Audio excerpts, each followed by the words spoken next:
Okay. There we go. We're live. We got everything together. All right. Wonderful. Happy Wednesday, everyone. Thank you for joining us tonight. If you are new to the group, on Wednesday nights, we love to bring in guests on any topics really regarding to health, to fitness, to nutrition, to mindset, to self-care, just to help provide some more value for all of you here in our community. So tonight, I'm super excited. We have a guest with us tonight, Dave Posin. He owns the coaching company Soldier Fit. Do you also own a gym, Dave? Yes, we do both online accountability coaching as well as have brick and mortar locations. Okay, all right, awesome. That's super exciting. Yeah, so Dave is going to join us tonight. He's got an awesome topic that we're going to cover this evening that he calls the Imploding Exercise Diet, and I can't wait to learn a little more about that. Yeah, we had to militarize it, right? The yo-yo diet just didn't sound right with Soldier Fit, so we had to rename it the IED.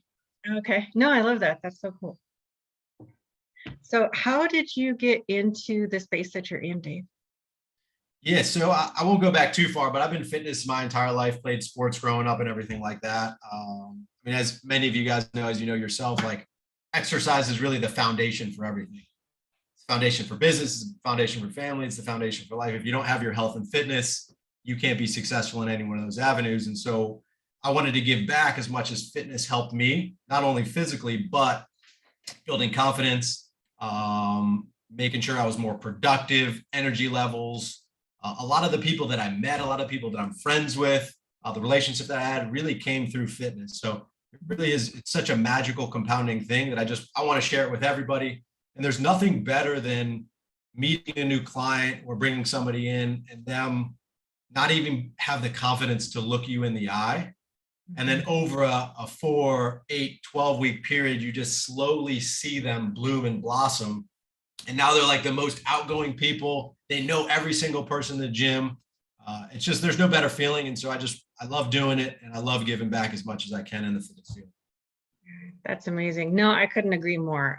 I'm pretty sure that the gym saved my life and it saved my kids. And, you know, just because of the whole experience inside of the gym and changing your body to be more fit, it so transfers over into changes inside our mindset and with our self-confidence as well.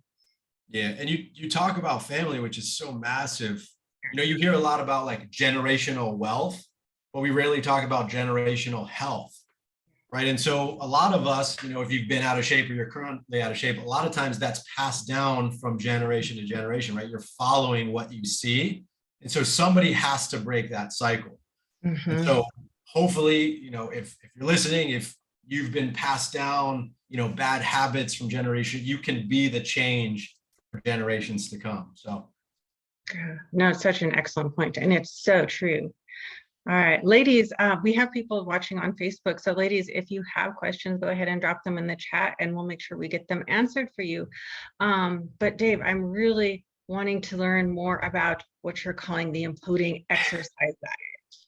All right, so we'll dive right in. I'm fancy, so I got my board up. So I'm gonna be a professor, so I'm gonna stand up, move around a little bit. So I'll pop up. So there's a couple things that I just wanna make sure that, that I cover.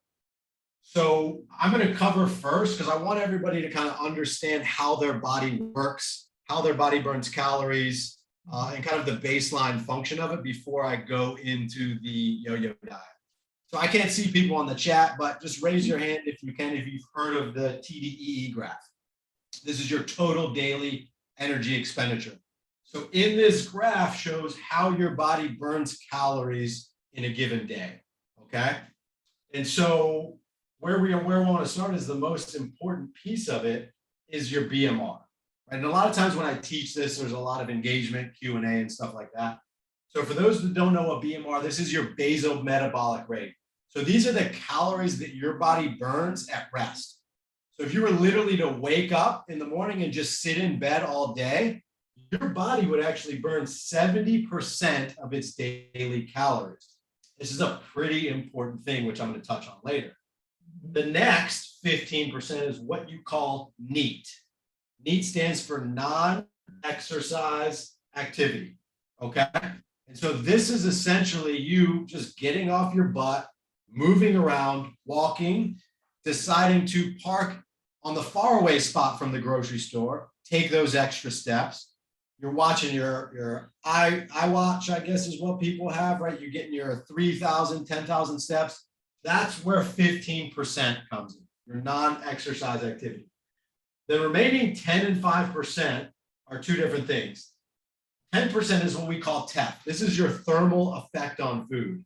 So literally by eating food digestion, your body is burning 10% of its calories just on that. And this last little sliver, this actually surprises most people when I teach this, especially because I own a gym. People look at me like I have 10 heads. This last part, it's EAT. It doesn't stand for eat. This is your exercise. And so when I tell this, people's heads just explode.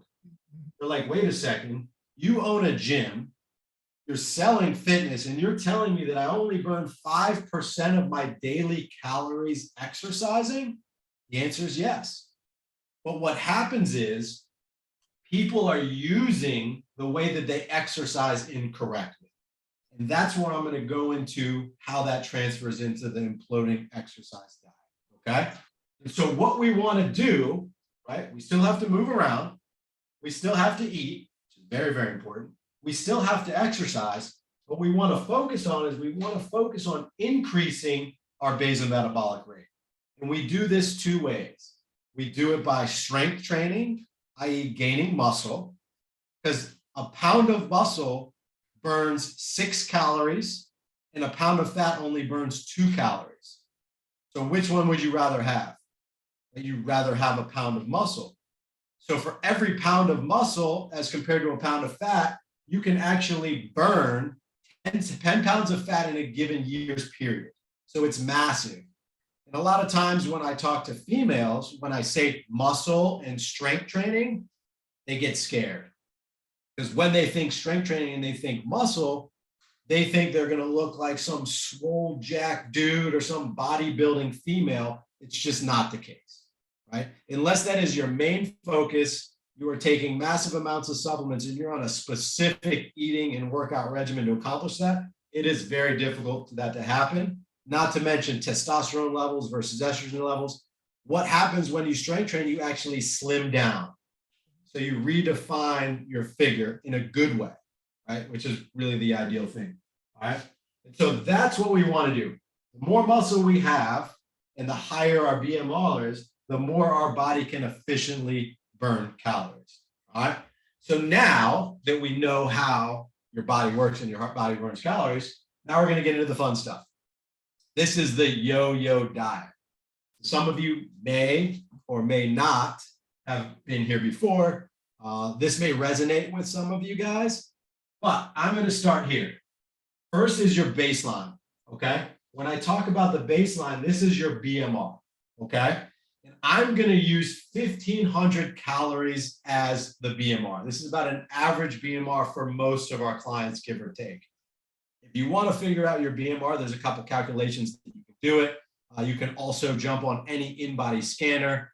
You can just Google it. There's plenty of different ways to figure out what your BMR. There's plenty of watches and things like that can do it. That is a good starting point to understand what your BMR. But again, for simple terms, we are going to start with 1,500 calories. All right. So I want to paint a picture. So at this point, right, most people are unhappy. They want to make a change in their life. They don't feel well. They're stressed out. They're overweight. And so what happens when someone is unhappy and overweight? They say, I'm going on a diet. They scream it from the rooftops. They're pumped up. And when they say that, two things happen. First, they dramatically slash their calories. Right? So they decrease their input. And the second thing that they do is they massively increase their output. And most of the time, this is in the form of cardio. Because for some reason, people think that cardio is the magical thing that is going to get them to lose weight. So they're like, Peloton, my fat is gone, right? They start working hard, okay? Two things then happen from there. They slash their calories, and I don't know where this number came from, but For some reason, the magic number on the street is 1,200 calories. We've all heard it, right? I'm going to eat my 1,200 calories. I'm going to get my salad. And they start dramatically under eating. So at this point, if you're working with a 1,500 calorie BMR and you're eating 1,200 calories, you're already at a 300 calorie deficit in order for your body to survive. All right? And then what happens when you work out? You burn an additional 500 calories.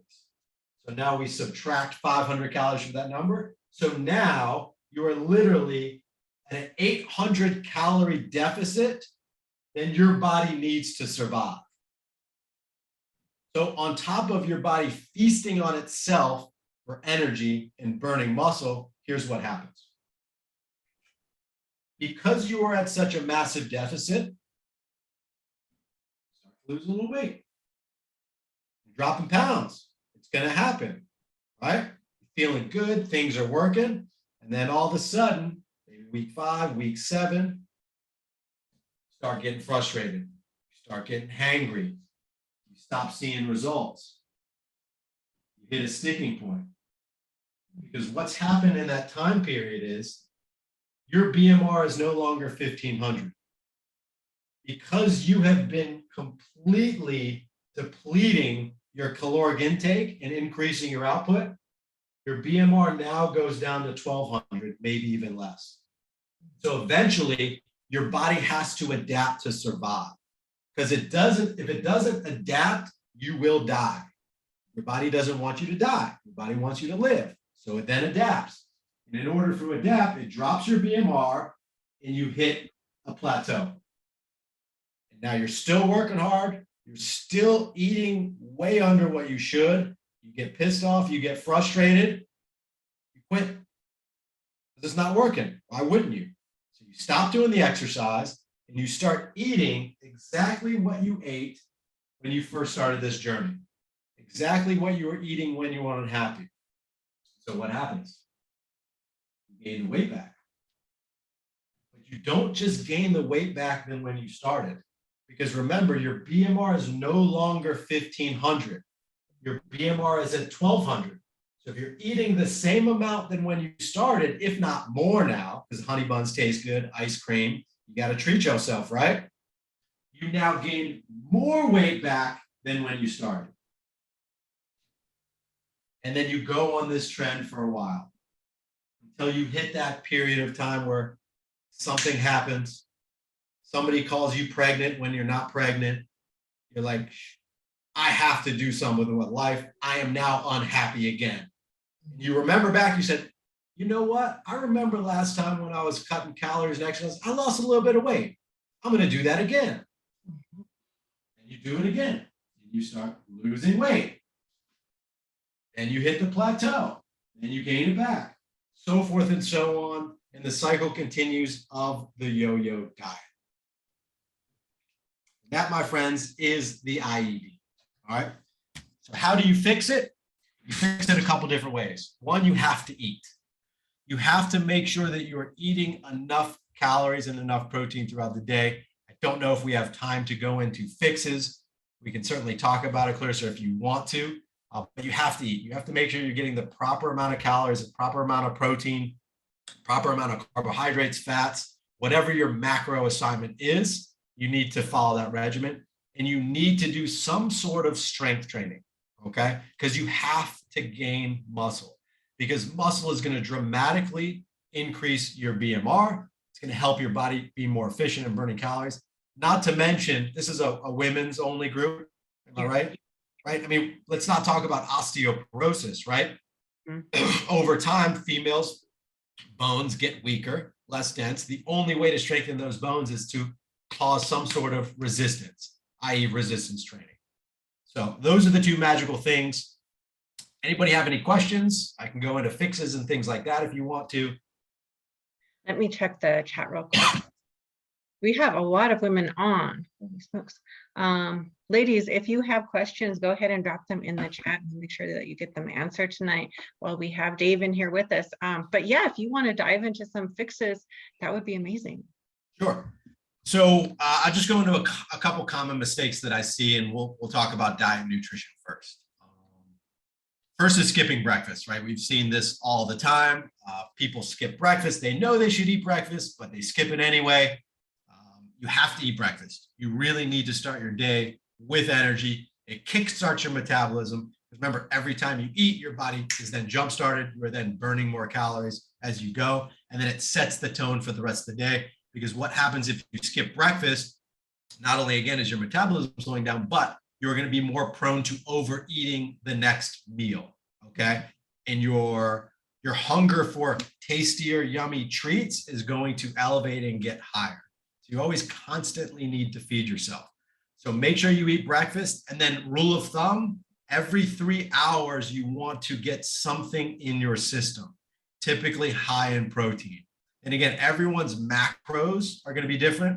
And when I say macros, if you don't know what I'm saying, this is your breakdown between protein, carbohydrates, and fats. Everybody's goals are a little bit different. The percentages are going to be a little bit different, but high protein is always going to be one of the main go-tos for the majority of people. Probably 99, maybe even 100% need to do that.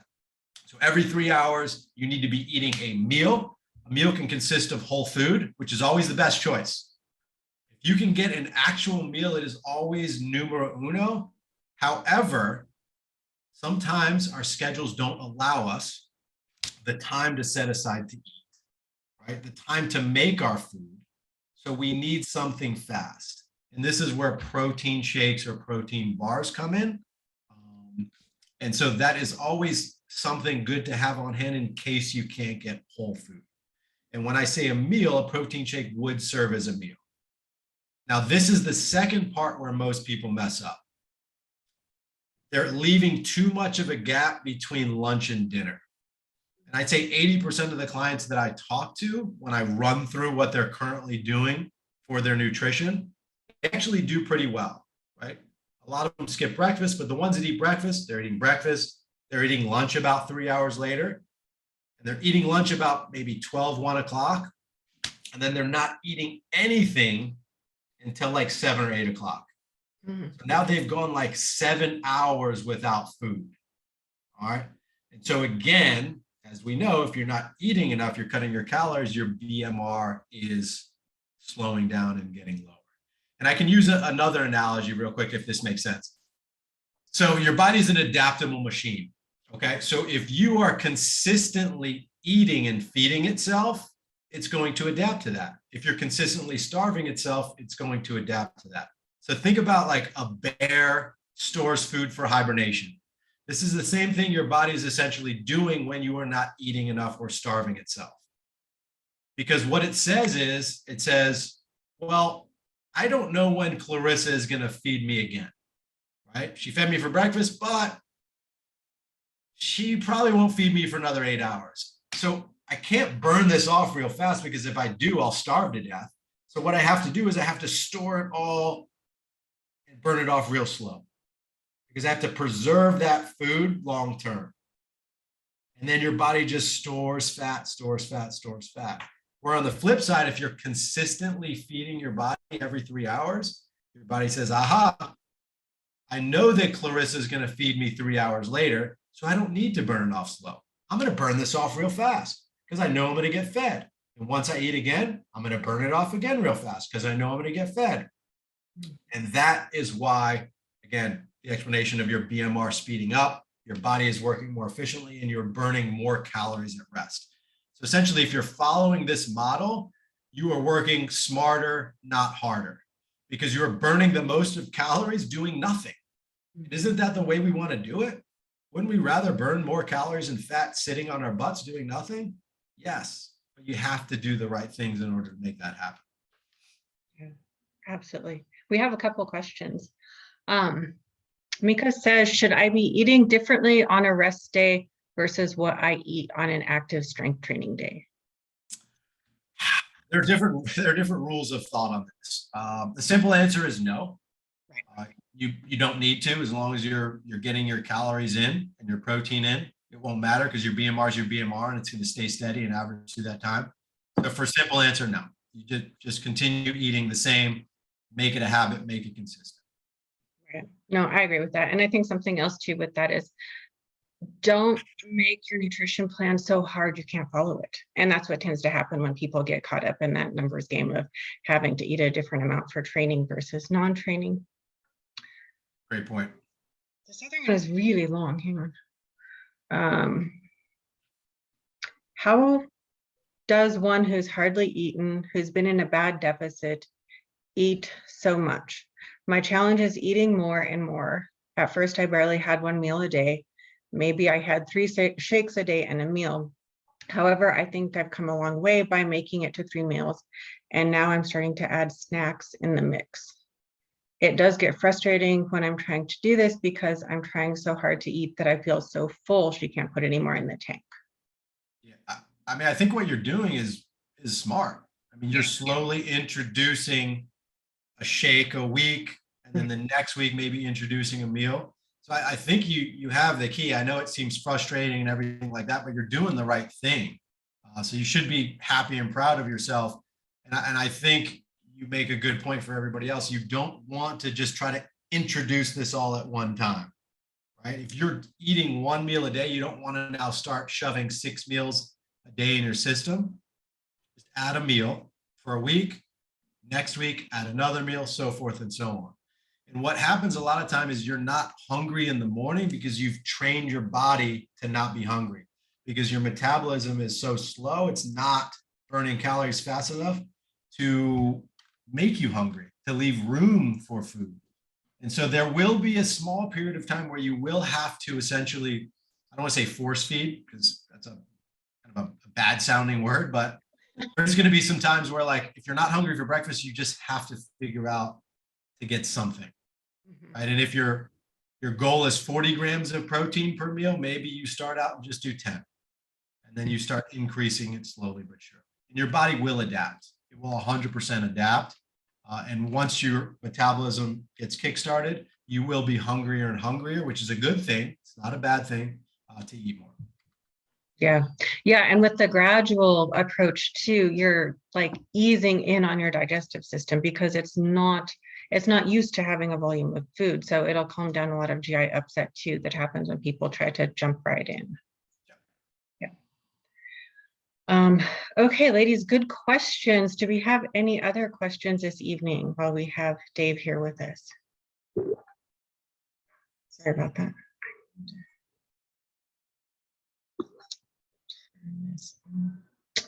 Oh, it's coming because I have the I'm streamed into Facebook, so I'm getting notifications.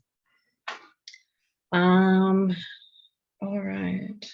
I'm not seeing any other questions at the moment, but I think it was really, really good for everyone tonight to see the visual of what that looks like. Like we talk about this concept a lot inside of our group, but I have never had anyone, and I have never done a visual example. And I think for a lot of people, that's a really, really great way to learn. Yeah, no, appreciate it. Yeah, hopefully you guys learned something tonight. You got some value out of it. Appreciate great questions that you guys asked. So yeah. Okay. Well, awesome. Well, we can go ahead and wrap things up tonight. I really appreciate you making the time to join us tonight, Dave. We're getting thank yous from the group, so I guess they're good. If you do think of any other questions in Facebook, just go ahead and drop them on the video and we'll make sure that we get them answered for you. But thank you again for your time tonight, Dave. I appreciate it. Thank you for everyone in the group for joining us and spending part of your Wednesday night with us. I hope you had something of value that you're able to take away from tonight and implement, and have a wonderful rest of your Wednesday night. Love it. Thanks for having me, Clarissa. Absolutely. All right, guys, let's get after it. Make it happen. Bye. Awesome. Bye. Thank you.